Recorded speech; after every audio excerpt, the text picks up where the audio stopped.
నమస్తే, నేను Keshav. Welcome to Suman TV.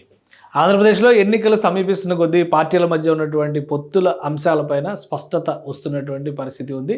తొలి జాబితాని టీడీపీ, జనసేన పార్టీలు అనౌన్స్ చేశాయి. అలానే ఈ జాబితాలో కేటాయించినటువంటి సీట్ల విషయంలో అభ్యర్థుల ప్రకటన కూడా దాదాపు 99 మంది అభ్యర్థులకు సంబంధించి క్లారిటీ వచ్చేసినటువంటి పరిస్థితి ఉంది. సో విశాఖ పార్లమెంటు పరిధిలో, ఎందుకంటే ఉత్తరాంధ్ర ఈక్వేషన్స్ చూసేటువంటి క్రమంలో విశాఖ నుంచి ఉభయ గోదావరి జిల్లాల వరకు కూడా జనసేన పార్టీ ఎక్కువ సీట్లు డిమాండ్ చేస్తున్నటువంటి పరిస్థితి ఉంది. Ready to move in premium triplex villas at Kollur APR Projects. Visakha parliament పరిధిలో ఏ సీట్లని ప్రస్తుతం అనౌన్స్ చేశారు, అక్కడ ఏ పార్టీ బలం ఎలా ఉంది, ఈ అంశాలను విశ్లేషించేటువంటి ప్రయత్నం చేద్దాం. విశాఖ పార్లమెంటరీ స్థానం పరిధిలో 7 అసెంబ్లీ స్థానాలు ఉన్నాయి. మొత్తం 7 అసెంబ్లీ స్థానాలకు సంబంధించి ఖాళీ ఉన్న స్థానాలే ఎక్కువ కనిపిస్తున్నటువంటి పరిస్థితి ఉంది. ఎందుకంటే ఇంత కీలకమైనటువంటి 7 సీట్లు దాదాపు అన్ని పార్లమెంటరీ స్థానాల్లో కూడా 7 సీట్ల క్రైటీరియానే ఉన్నటువంటి పరిస్థితి. సో ఓన్లీ 2 నియోజకవర్గాల పైన మాత్రమే తెలుగుదేశం పార్టీ స్పష్టత ఇచ్చినటువంటి పరిస్థితి ఉంది. ఎందుకంటే అభ్యర్థుల విషయంలో గత ఎన్నికల్లో కూడా తెలుగుదేశం పార్టీ ఇక్కడ 4 గెలిపించుకున్నటువంటి పరిస్థితి ఉంది. కానీ ఇక్కడ ఎందుకనో కొంత వెనకబడి, అంటే మిత్రధర్మంలో భాగంగానే ఇక్కడ కొంత వెసులుబాటు కల్పించినట్టుగా ఉంది. జనసేన పార్టీకి సంబంధించినటువంటి నియోజకవర్గాల్లో ఇంకా 19 నియోజకవర్గాలు, ఏ నియోజకవర్గాలు అనేటువంటి స్పష్టత రాలేదు. కాబట్టి వీటిలో ఏవైనా జనసేనకు సంబంధించినటువంటి నియోజకవర్గాలు ఉండొచ్చు. ఇక విశాఖ తూర్పు నియోజకవర్గం చూస్తే వెలగపూడి రామకృష్ణ బాబు ఆల్రెడీ ఆయన సిట్టింగ్ ఎమ్మెల్యే. సో ఈసారి ఆయనకే మళ్ళీ టికెట్ కేటాయించాలనేటువంటి నిర్ణయం జరిగిపోయింది. విశాఖ వెస్ట్కి సంబంధించి కూడా గణబాబు ఇక్కడ నుంచి ఉన్నటువంటి ఎమ్మెల్యే, ఆయనకి టికెట్ కేటాయించినటువంటి పరిస్థితి.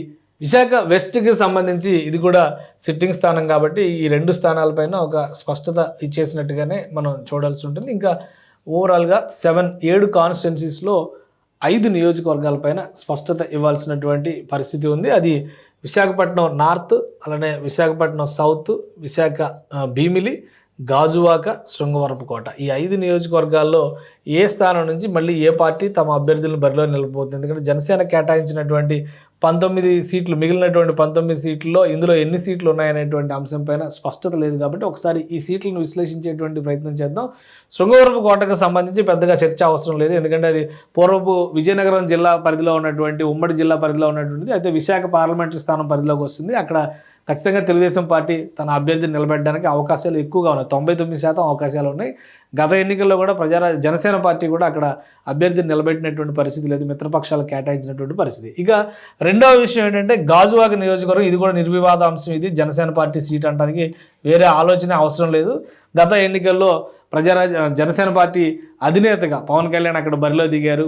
10,000 ఓట్ల తేడాతో ఓడిపోయినటువంటి పరిస్థితి. కాబట్టి ఆ సీటు ఖచ్చితంగా జనసేనకి ఇవ్వాలి, వీలైతే ఈసారి ఆయనే బరిలో దిగుతారనేటువంటి చర్చ కూడా జరిగింది. అయితే ఆయన బరిలో దిగడం పైన ఇంకా స్పష్టత లేకపోయినప్పటికీ ఈసారికి భీమవరంలోనే ఒకచోటే పోటీ చేస్తారనేటువంటి ప్రచారం ఎక్కువగా ఉన్నటువంటి నేపథ్యంలో గాజువాక మాత్రం ఖచ్చితంగా జనసేన పార్టీ సీట్ అని మనం చెప్పొచ్చు.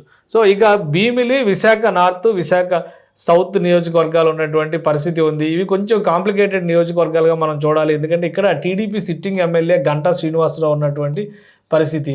అయితే ఈసారి ఆయన్ని సీటు మార్చాలి అనేటువంటి ఒక ప్రతిపాదన బలంగా వినిపిస్తుంది. పార్టీ అధినేత కూడా ఆయనకి ఒక స్పష్టత ఇచ్చారు. చీపురుపల్లి నుంచి బొత్స సత్యనారాయణ మీద పోటీ చేయాలనేటువంటి సూచన చేస్తే అక్కడ బరిలోంచి దిగడం అనేటువంటి విషయం పైన ఆయన ఇంకా స్పష్టత ఇవ్వలేదు. విశాఖని వదిలి వెళ్లే ప్రసక్తి లేదు అనేటువంటి అంశం పైన మాత్రం గంటా శ్రీనివాసరావు స్పష్టత ఇచ్చారు. సో అక్కడ ఒక చిన్న కాంప్లికేషన్ ఉంది. కాబట్టి గంటా శ్రీనివాసరావుని తప్పిస్తారా? అలానే 2014లో ఈ నియోజకవర్గం నుంచి మనం చూస్తే కనుక బీజేపీ అభ్యర్థి విష్ణుకుమార్ రాజు బరిలో దిగి గెలిచినటువంటి పరిస్థితి ఉంది. సో ఈసారి మళ్ళీ బీజేపీ కనుక పొత్తులోకి వస్తే ఈ సీటు బీజేపీ కోటాలోకి వెళుతుందా? ఇది కూడా కొంత ఆసక్తికరమైనటువంటి అంశం. ఇంకొక వైపు నుంచి కనుక మనం చూస్తే ఈ సీటు పైన జనసేన పార్టీ కూడా ఆసక్తిగా ఉన్నటువంటి పరిస్థితి ఉంది. ఎందుకంటే జనసేన పార్టీ కూడా గత ఎన్నికల్లో మంచి పర్ఫార్మెన్స్ చూపించినటువంటి నియోజకవర్గం అది. అలానే అంతకు ముందర ప్రజారాజ్యం పార్టీ హయాంలో కూడా మంచి పర్ఫార్మెన్స్ చూపించినటువంటి నియోజకవర్గం. సో ఆ లెక్కలు కూడా ఒకసారి మనం విశ్లేషించేటువంటి ప్రయత్నం చేద్దాం. విశాఖ నార్త్ నియోజకవర్గానికి సంబంధించినటువంటి లెక్కలు ఒకసారి చూస్తే కనుక 2009లో ఇక్కడ నుంచి డాక్టర్ రెహమాన్ షేక్ బరిలో దిగారు, 2వ స్థానంలో నిలిచారు. టీడీపీ 3వ స్థానానికి పడిపోయినటువంటి నియోజకవర్గం ఇది. అంటే అక్కడ గెలిచింది కాంగ్రెస్ పార్టీ అయినప్పటికీ కూడా ఒక రకంగా ప్రజారాజ్యం బలం అద్భుతంగా ఉంది అని చెప్పవచ్చు మనం. ఆ లెక్కను చూస్తే 2014లో ఇది తెలుగుదేశం పార్టీ మిత్రపక్షం బీజేపీ కేటాయించింది. బీజేపీ నుంచి విష్ణుకుమార్ రాజు గెలుపొందినటువంటి నియోజకవర్గం. ఇక 2019లో ఎవరికి వారే పోటీ చేసినటువంటి విధానంలో గంటా శ్రీనివాసరావు ఇక్కడ కేవలం 2000 ఓట్ల మెజారిటీతో గెలుపొందారు. అది కూడా ఆసక్తికరమైనటువంటి గెలుపు. వైఎస్ఆర్సీపీకి సంబంధించినటువంటి అభ్యర్థి 2వ స్థానంలో ఉంటే జనసేన అభ్యర్థి 3వ స్థానంలో ఉన్నారు. దాదాపు 20,000 ఓట్లు అంటే 10% ఓట్ షేర్ జనసేన అక్కడ దక్కించుకున్నటువంటి పరిస్థితి. సిట్టింగ్ ఎమ్మెల్యేగా ఉన్నటువంటి పెన్మస్స విష్ణుకుమార్ రాజు 4వ స్థానానికి పడిపోయారు. 18,000 ఓట్లు అంటే స్వల్ప తేడా జనసేనకి బీజేపీకి. అంటే బీజేపీ కంటే కూడా జనసేన పర్ఫార్మెన్సే ఇక్కడ ఎక్కువగా కనిపిస్తున్నటువంటి పరిస్థితి ఉంది. సో ఇలాంటి నియోజకవర్గాన్ని జనసేనకి ఇస్తారా, బీజేపీకి ఇస్తారా, లేక సిట్టింగ్ స్థానం కాబట్టి టీడీపీ ఉంచుకుంటుందా? విశాఖ నార్త్ పైన ఉన్నటువంటి డౌట్స్ ఇవి. విశాఖ నార్త్ తర్వాత మరొక ముఖ్యమైనటువంటి నియోజకవర్గం విశాఖ సౌత్ని చూడాల్సి ఉంటుంది. విశాఖ సౌత్ పరిస్థితి ఏంటనేది ఒకసారి మనం చూద్దాం. ఇది 2009 ఎలక్షన్స్లో చూస్తే కనుక కోలా గురువులు 2nd ప్లేస్లో ఉన్నారు. తెలుగుదేశం పార్టీ ఇక్కడ 3rd పొజిషన్కి పడిపోయినటువంటి పరిస్థితి. ఇక 2014లో తెలుగుదేశం పార్టీ అభ్యర్థి వాసుపల్లి గణేష్ ఇక్కడ నుంచి బరిలో దిగి గెలిచారు ఉమ్మడి అభ్యర్థిగా. కోలా గురువులు ప్రజారాజ్యం పార్టీ తరపున 2వ స్థానంలో ఉన్నటువంటి అభ్యర్థి.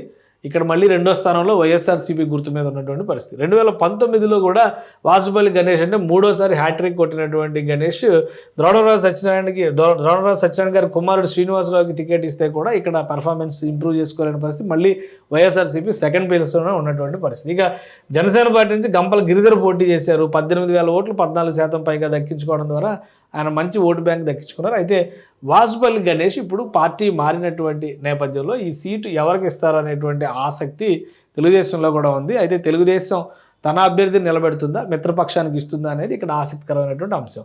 సో ఇక్కడ క్లారిటీ రావాల్సినటువంటి అంశాలు ఏంటంటే భీమిలి నియోజకవర్గం కూడా మరొక ముఖ్యమైనటువంటి నియోజకవర్గం. ఎందుకంటే జనసేన పార్టీ ఈక్వేషన్ అప్పటి నుంచి చూస్తే కూడా ఇది ప్రజారాజ్యం పార్టీ ఈక్వేషన్ అప్పటి నుంచి కూడా చూస్తే భీమిలిలో ప్రజారాజ్యం పార్టీ గెలుపొందినటువంటి సీట్ ఇది. 2009లో ముత్తంశెట్టి శ్రీనివాసరావు ప్రజారాజ్యం తరపున అక్కడ ఎమ్మెల్యేగా గెలుపొందారు. తెలుగుదేశం పార్టీ 2వ స్థానానికి పడిపోయింది, కాంగ్రెస్ 3వ స్థానానికి పడిపోయింది. 2014లో గంటా శ్రీనివాసరావు అక్కడ రంగంలో దిగారు. ఆయన గెలుచుకున్నటువంటి పరిస్థితి ఉంది. 2వ స్థానానికి ఇక్కడ వైఎస్ఆర్సీపీ పరిమితమైనటువంటి పరిస్థితి. 2019లో జరిగినటువంటి ఈక్వేషన్స్ చూస్తే కనుక ఇక్కడ నుంచి సబ్బంహరి తెలుగుదేశం పార్టీ అభ్యర్థిగా బరిలో దిగారు, కానీ ఓటమి పాలయ్యారు. పంచకర్ల సందీప్ జనసేన పార్టీ అభ్యర్థిగా 24,000 ఓట్లు దక్కించుకున్నారు. కానీ ముత్తంశెట్టి శ్రీనివాసరావు అంటే ప్రజారాజ్యం పార్టీ తరఫున ఎమ్మెల్యేగా గెలిచినటువంటి ముత్తంశెట్టి శ్రీనివాసరావు 2014లో ఎంపీగా తెలుగుదేశంలోకి వెళ్ళారు. తర్వాత 2019లో వైఎస్ఆర్సీపీలోకి వచ్చి ఎమ్మెల్యేగా మళ్ళీ భీమిలి నుంచి పోటీ చేసి 9,000 ఓట్ల మెజారిటీతో ఆయన గెలుపొందారు. సబ్బంహరి 91,000 ఓట్లు దక్కించుకొని కూడా తెలుగుదేశం అభ్యర్థిగా ఆయన ఓటమి పాలైనటువంటి పరిస్థితి ఉంది. సో సబ్బంహరి మరణించారు కాబట్టి అక్కడ లీడర్షిప్ క్రైసిస్ కూడా ఉంది తెలుగుదేశం పార్టీకి అనేటువంటి ఒక ఈక్వేషన్ కనిపిస్తుంది. ఈ లెక్కలో చూస్తే కనుక చాలా స్పష్టంగా కనిపిస్తున్నటువంటి నియోజకవర్గం ఇక్కడ 2 నియోజకవర్గాలు ఇక్కడ చాలా స్పష్టంగా కనిపిస్తున్నాయి. ఒకటి శృంగవరపు కోట టీడీపీ స్థానం, ఇక ఎటు పరిస్థితుల్లో అక్కడ టీడీపీ అభ్యర్థిని ప్రకటిస్తారు. గాజువాక జనసేన పార్టీ స్థానం, ఇక్కడ కూడా జనసేన పార్టీ అభ్యర్థిని ప్రకటించే అవకాశం ఉంది. ఈ పైన ఉన్నటువంటి 3 నియోజకవర్గాల్లో జనసేనకి ఎన్ని కేటాయించబోతున్నారు, టీడీపీ ఎన్ని తీసుకోబోతుంది, అలానే బీజేపీ ఎన్ని తీసుకోబోతుంది. ఇక్కడ ఆ ఈక్వేషన్ నేపథ్యంలోనే ఇక్కడ ఒక పెద్ద మెలిక ఏర్పడినట్టుగా కనిపిస్తుంది. విశాఖపట్నం పార్లమెంటరీ స్థానం కూడా చాలా ముఖ్యమైనటువంటి స్థానం ఇది. బీజేపీ ప్రతిసారి కూడా ఈ స్థానాన్ని కోరేటువంటి అవకాశం ఉంటుంది. కాబట్టి ఈ స్థానాలన్నింటినీ కూడా ఖాళీ ఉంచారేమో అనేటువంటి అనుమానం కలుగుతుంది. ఒకవేళ పార్లమెంటరీ స్థానం కనుక బీజేపీకి కేటాయించేటువంటి పక్షంలో ఇక్కడ బీజేపీకి ఎమ్మెల్యే అభ్యర్థులకు కూడా 1-2 సీట్లు లేదా 1 సీటు కేటాయించడానికి అయితే స్కోప్ కనిపిస్తుంది.